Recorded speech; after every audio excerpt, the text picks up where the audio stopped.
The poles are shifting. They've been shifting for a long time. And certainly the quakes and the floods are just an effect of that. And any geologist, scientist, metaphysicist, will confirm that.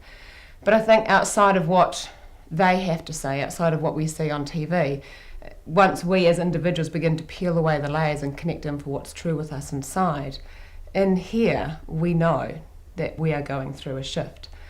It's going to be a rocky ride, there's no doubt about that, but I don't think that it'd probably be that rocky if we hadn't disconnected so much from nature. What children do nowadays that actually plant their own garden and plant their vegetables, love their vegetables, water their vegetables and eat them, pull them out, dust off the dirt and eat them raw, compared to the kids that eat out of a cardboard box, eat out of a plastic container. The plastic in the Atlantic Ocean, it's huge. The rubbish that is out there, that is an effect of us, is incredible. It's been reported to be the size of the likes of Texas. And so we're seeing ocean life dying. If we look at plastic bags that are floating in the ocean, they look like jellyfish. And, the fish are eating them. The plastic isn't actually biodegradable, but the sun breaks it down and then you get these tiny little particles and fish think that they're fish eggs. And so they eat them. And then there's this toxicity that's let off as well. And, some of those fish that don't die end up in our food chain. And it was a couple of nights ago, and my daughter, she had to do, for her homework, she had to do a collage, and it was a page looking at sharks, a combination of pictures of sharks and facts of sharks. And so here she is doing her research, and then she finds out that one of her facts is the fact that in China and East Asia, they're cutting off the fins to make a delicacy of shark soup. And so, the sharks are facing extinction.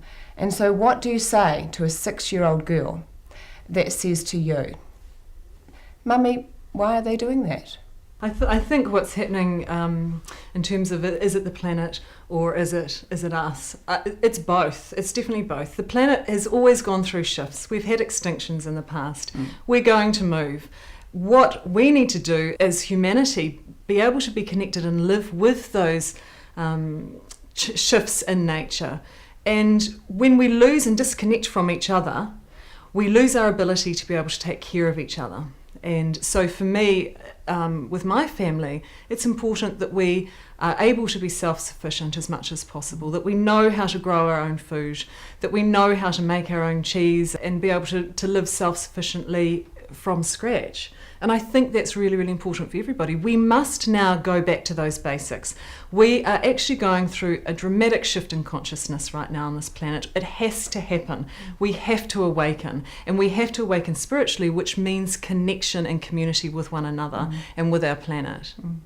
Our planet's calling us back to Mother Nature, asking us to review our convenient lifestyle, to let go of judgment, to let go of our beliefs up until now, and to start living from a compassionate heart. Which is why we can't be angry with Mother Nature for what's happened in Christchurch. We actually need to embrace her because she's crying out to us as well. So scientifically, these things are going to happen. It's our ability to adapt to the environment that's important. We know the only thing that's going to matter once everything is stripped away is love. And it's not love if you do this or if you do that, but just pure unconditional love. It has to be unconditional love moving forward for our planet, for ourselves, for our children and for our whole community.